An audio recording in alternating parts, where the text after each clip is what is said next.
Hello, नमस्ते। स्वागत करती हूँ आप सभी का फिर से मेरे वीडियो में और सम्मान करती हूँ उन सभी लोगों का जो मेरी मेहनत को सराहते हैं और चीज़ों को समझते हैं। और आप लोग कुछ कमेंट्स भी आए हैं जो बहुत पॉजिटिव है। और मैं फिर से ये बताना चाहूँगी कि इस वीडियो का उद्देश्य किसी भी हिसाब से किसी व्यक्ति या समुदाय विशेष को भड़काना या उकसाना नहीं है। इस वीडियो का उद्देश्य सिर्फ थोड़ी सी जानकारी और जागरूकता फैलाना है जो पॉलिटिकल सिनेरियो में हमारे देश में मिसिंग है। वीडियो थोड़ी सी लंबी है बट बहुत ह्यूमरस है और आपको बहुत पसंद आएगी, मुझे पता है, क्योंकि मैं इसमें ये बताऊंगी कि आप कैसे सरकार के राहत पैकेज या कर्ज पैकेज के चलते रातों रात करोड़पति और उद्योगपति बन सकते हैं। कुछ पॉइंट्स मैंने उसमें से निकाले हैं जो निर्मला सीतारमण जी ने और अनुराग ठाकुर जी ने 5 दिन तक जो प्रेस कॉन्फ्रेंस करके बहुत सारी चीज़ें समझाने की कोशिश की। हालांकि किसी को समझ में नहीं आई, इंग्लिश में भी समझाया, हिंदी में भी समझाया, फिर भी किसी को समझ में नहीं आया, तो मैं कोशिश करूँगी कि आपको थोड़ा इन शॉर्ट 2-4 लाइनों में आपको मैं पैकेज समझा दूंगी कि आप कैसे एक बेहतरीन उद्योगपति बन सकते हैं। वीडियो थोड़ी सी लंबी होगी, please bear with me because it's for patriotism और देशभक्ति के नाम पे आप थोड़ी सी लंबी वीडियो देखेंगे। वैसे भी लॉकडाउन चल रहा है, तो सबसे पहले तो राष्ट्रवाद का नशा इतना भयंकर हमारे सिर में भर दिया है कि हम राष्ट्रवाद का नशे में हैं। और ये नशा जो है किसी भी नशे की तरह नहीं है जो 5 से 7 घंटों में उतर जाए। ये काफ़ी लंबा नशा है जिसमें हम हमारी अमीर सरकार के थाट बाट को देख के चकनाचू मतलब पागल हो चुके हैं, क्रेजी हो चुके हैं, बिल्कुल नशे में चूर चूर हो चुके हैं। कहने का मतलब कि हमें कुछ नज़र ही नहीं आता है। हमारे सामने लाइव्स और लाइवलीहुड का सवाल है जिसको हम बिल्कुल ही नज़रअंदाज कर रहे हैं। बॉर्डर पे सैनिक मर रहे हैं, हमारे शहरों में जो है मजदूर मरे जा रहे हैं, गरीब लोगों को कुछ भी नहीं समझा जा रहा है इस अमीर सरकार में। फिर भी हम लोग जो है सुना नहीं चाहते हैं किसी भी जागरूकता और जानकारी को। हम एंटी मोदी या एंटी नेशनल बना देते हैं। और जहाँ तक हिंदुत्व का सवाल है, हिंदुत्व के नाम पे काफ़ी लंबी राजनीति चल रही है, क्योंकि अभी ऐसा बताया जा रहा है न्यूज़ चैनल्स में कि एमपी के सागर में एक बादा करके जगह है, सागर डिस्ट्रिक्ट में बादा करके जगह है, जहाँ पर एक जैन गुरु आए थे जिनका नाम प्रमाण सागर था। उनके आने पे लॉकडाउन के चलते भक्त इतने आवेश में आ गए हैं कि लॉकडाउन को भूल गए और फिर एमपी में फिर से कोरोना संक्रमित मरीजों की संख्या बढ़ गई है। तो ये सुनने में आया कि इस तरह के साधुओं को जो बार बार इस तरह से कार्यक्रम आयोजित हो रहे हैं हिंदुत्व के नाम पे, इनको सरकार टारगेट नहीं करती बल्कि मौलानाओं की गिरफ्तारी चाहती है। उसके बाद में एक पानीपत के पास में एक जगह है,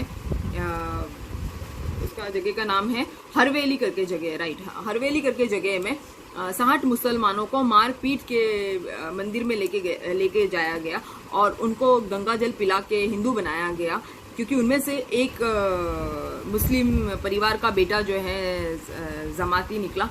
तो इस तरह की घटनाएं हमारे देश में हो रही है जो हमारे देश के संविधान पे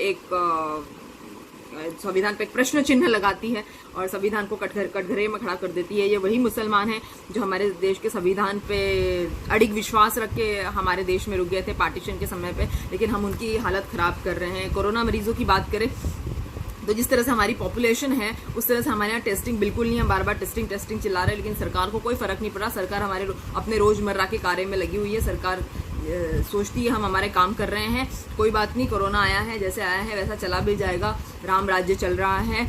और क्योंकि हमारी पॉपुलेशन इतनी ज़्यादा है फिर भी हम टेस्टिंग के नाम पे 20वें नंबर पे हैं, जबकि हमारी पॉपुलेशन चाइना के बाद में दूसरे नंबर पे है विश्व की बात करें तो।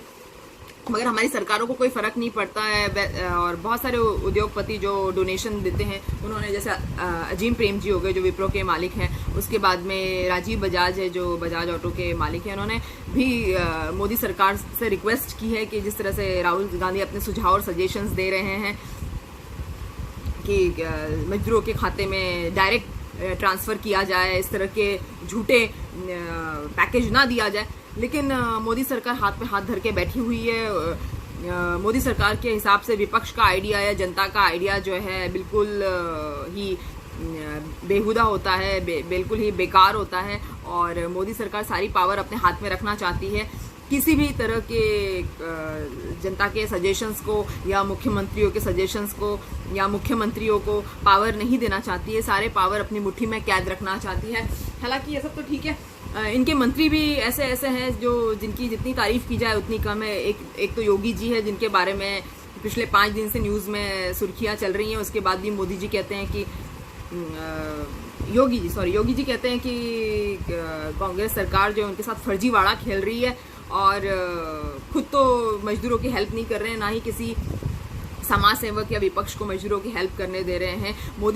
मोदी सरकार के और भी मंत्री है जो कुछ तो मर्डरर्स हैं, कुछ तो रेपिस्ट हैं, कुछ तो औरतों को सरेआम प्रताड़ित करते हैं, मारपीट करते हैं। आप जानती हैं, मुझे नाम लेने की ज़रूरत नहीं है। योगी जी से तो लोग इतना ज़्यादा प्रभावित हो गए कि मेरी एक फ्रेंड ने अपना नाम ममता से बदल के योगिता रख लिया। सो ऐसा ही सब चल रहा है, देश में क्राइसिस बढ़ते जा रहे हैं जिसको हम कैटास्ट्रॉफ कह सकते हैं। ह्यूमैनिटेरियन, इकोनॉमिक लेवल पे, हेल्थ के लेवल पे, माइग्रेंट्स की प्रॉब्लम, जिस भी लेवल पे हम देखें सब जगह अफरा तफरी और कैओस है जिससे निपटना नामुमकिन लग रहा है। और हम सरकार की बात करें तो सरकार को कोई फ़र्क ही नहीं पड़ता है। सरकार जश्न खास मनाने में लगी हुई है। अपनी मोदी 2.0 की इस पहली सालगिरह जो है वो सरकार ने सेलिब्रेट की है, जिसके फोटो ट्विटर पे आप देख सकते हैं। काफ़ी रंगारंग कार्यक्रम रहा। जिस तरह से मोदी सरकार ने कहा था कि लॉकडाउन 4 का अपना अलग रंग रूप होगा, और रंग शब्द जो जश्न के लिए वैसे इस्तेमाल किया जाता है, मगर मोदी जी के हिसाब से जश्न लॉकडाउन के लिए भी इस्तेमाल किया जा सकता है। कुछ लोगों का तो ये भी मानना है कि राहुल गांधी की इटालियन माँ ने राहुल गांधी को हिंदुत्व के ज़्यादा अच्छे संस्कार दिए हैं बजाय मोदी जी की इंडियन माँ के। खैर, हमें इन सब चक्रों में नहीं पड़ना है, लेकिन हमारी सरकार को एक संजीवनी बूटी मिल गई है और वो संजीवनी बूटी है लॉकडाउन। और lockdown is just an add on, it's not treatment of corona. Please हमारी सरकार को कोई समझाइए, कोई डॉक्टर्स है और कोई समाज सेवक और कोई परामर्शकर्ता अगर मोदी जी के हैं तो प्लीज़ वो जाइए और समझाइए कि लॉकडाउन के अलावा भी जो दूसरे उपाय हैं वो हमें करने पड़ेंगे, वरना ये इतने आसानी से चलने वाला नहीं है। सरकार जो है हमें आत्मनिर्भरता का पाठ पढ़ा रही है, और लेकिन हम देखें अगर बजट के इस फर्जी बजट के चलते अगर हम देखें तो चीनी, जैसे मैंने आपको पिछले वीडियोस में बताया था, काफ़ी जानकारी पिछले वीडियोस में मैंने आपको दे दी थी पहले से, चीनी पाकिस्तान से मंगवाई जा रही है। उसके बाद में हम देखेंगे कि FDI फॉरेन डेवलपमेंट इन्वेस्टमेंट जो है वो जो है हमारे यहाँ पे 49% से बढ़ा के 74 कर दिया है। मोदी सरकार का बस चले तो मोदी सरकार डिफेंस सर्विसेज में 100% फॉरेन इन्वेस्टमेंट कर लें। उसके बाद मोदी जी की ब्रांड्स जो है, एक से एक ब्रांड्स जो है मोदी जी पहनते हैं, और जहाँ उनके सूट्स लंदन से आते हैं, उनका माउंट ब्लैंक उनका पेन होता है, उनकी गाड़ियाँ BMW गाड़ी है, और सारी ब्रांड्स वो अमेरिकन और लंदन की ब्रांड्स ही पहनना पसंद करते हैं। तो सेल्फ रिलायंस कहाँ से आ गया और आत्मनिर्भरता कहाँ से आ गई। आत्मनिर्भर होने के लिए सिर्फ जनता से ही एक्सपेक्टेशन की जा रही है, भले ही वो कृषि प्रधान देश में 2.5 लाख टन उड़द की दाल भी उन्होंने यहाँ तक कि चाइना से मंगाई है, टेस्टिंग किट तक उन्होंने चाइना से मंगाई है। वो बात अलग है कि 20-23 करोड़ का फर्जीवाड़ा डेली बेसिस पे होता रहता है, लेकिन उससे हमारी अमीर सरकार को बिल्कुल फ़र्क नहीं पड़ता और हम सिर्फ अमीर सरकार के नशे में चूर रहते हैं। जो हमारी मीडिया है, मीडिया की अगर हम बात करें तो हमारे संविधान में एक आर्टिकल है, article 19A and 19A1 and 19(2). हमारे संविधान में 2 आर्टिकल है। पहला जो ये जो आर्टिकल है, इसके जो 2 पार्ट है, उसके हिसाब से हम देखें 19A1 के तहत हमें फ्रीडम ऑफ स्पीच है, जनता के तौर पे या जो भी समाज सुधारक के तौर पे हमें फ्रीडम ऑफ स्पीच है, और जो हमसे रोकी जा रही है, हमारे किसी भी आइडिया को जो है एंटी नेशनल साबित कर दिया जाता है मोदी सरकार के द्वारा, जबकि सरकार ने सब कुछ नीलाम कर दिया है। रिजर्व बैंक से बहुत सारा ढेर सारा कर्जा ले लिया है 2 इंस्टॉलमेंट में रिजर्व बैंक के ऑफिसर्स को मजबूर कर करके, और उसके बाद में एयरपोर्ट नीलाम हो चुके हैं, केंद्र शासित प्रदेश की बिजली नीलाम हो चुकी है। उसके बाद में अगर हम देखें BSNL नीलाम हो चुका है, एयर इंडिया नीलामी की कगार पे है, कोयला खदानें पहले ही नीलाम हो चुकी है। तो जब भारत पेट्रोलियम नीलाम हो चुका है, सब कुछ अगर नीलाम ही हो गया है, तो अब हमारी सरकार क्या करना चाहती है? आराम से सोना चाहती है, जैसे अमित शाह बीच में गायब हो गए थे उसी तरह से। सो ये तो बात समझ से बाहर है। खैर, हम फिर से आते हैं हमारे फ्रीडम ऑफ स्पीच पे।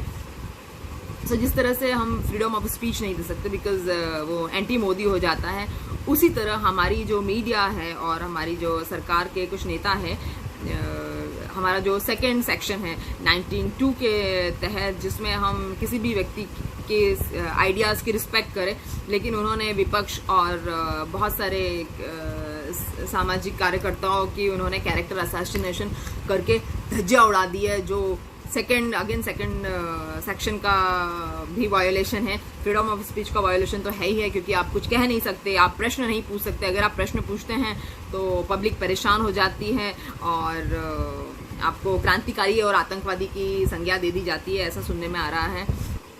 हालांकि ये मैंने आपसे बताया कि जिस तरह से सरकार आपदा के कार्य छोड़ के रोजमर्रा के कार्य में लगी है, तो आप भी जल्दी जल्दी बैंकों में जाइए, कर्जा लीजिए और अपने रोजमर्रा के कार्य में लगिए और इंटरेस्ट कमा के सरकार को दे दीजिए। भले ही आपका सामान बिके या ना बिके, आपका प्रोडक्ट बिके या ना बिके, उसको आप अपने घर में ही इस्तेमाल कर लीजिए, पड़ोसियों में बांट दीजिए, लेकिन इंटरेस्ट सरकार को आप ज़रूर दीजिए। और मैंने आपको बताया था कि मैंने आपके लिए कुछ रोज़गार चुन के निकाले हैं, जो मैंने 5 दिन के कॉन्फ्रेंस से कुछ 2-4 पॉइंट निकाले हैं। तो उसके चलते अगर आप मधुमक्खियों का बिजनेस करना चाहते हैं, मधुमक्खियों का, तो आपके लिए सरकार ने 500 करोड़ जो है अलग से निकाल के रखे हैं, जो आपको जब आप बिजनेस करेंगे तब आपको मिलते रहेंगे और आपको इंटरेस्ट देते रहना पड़ेगा। 500 करोड़ आपके लिए निकाल दिए, सोचो। उसके बाद में अगर आप डेयरी का बिजनेस करना चाहते हैं, मतलब आप दूध दही इस तरह से कुछ बेचना चाहते हैं, गाय वाय अगर आपको पालने का शौक है, गाय भैंस बकरी जो भी है, तो आपके लिए 15,000 करोड़ रुपए आपके लिए रखे हुए हैं। 15,000 करोड़, कैन यू इमेजिन। उसके बाद में अगर आप मच्छी पालने के शौकीन हैं, मच्छी, केचुआ, कछुआ, जो भी मतलब चीज़ें खाते हैं हम लोग, sea food I mean to से, वो उसके लिए आपको 20,000 करोड़ आपको उसके लिए रखे हैं, फिश के लिए, फिशरीज के लिए। उसके बाद में अगर आप कृषि ढांचे में इंटरेस्टेड है, भले आप किसानों की 4th किस्त आए चाहे ना आए, लेकिन अगर आप कृषि ढांचे में इंटरेस्टेड हैं, तो आपके लिए सरकार ने 1 लाख करोड़ रुपए जो है आपके लिए अलग से निकाल के रख दिए। तो आपको टेंशन लेने की ज़रूरत नहीं है, आप कृषि ढांचे में अपना कंट्रीब्यूशन कीजिए। अनाज है चाहे ना है देश में, आपको स्टोर रूम खोलना है, क्योंकि आपको बिजनेस करना है, करोड़पति बनना है और आपको बहुत तरक्की करना है, ये आप सोच लीजिए। और फिर क्या कहने, आप फिर सरकार को डोनेशन दे सकते हैं, सरकार फिर जीत के आ सकती है।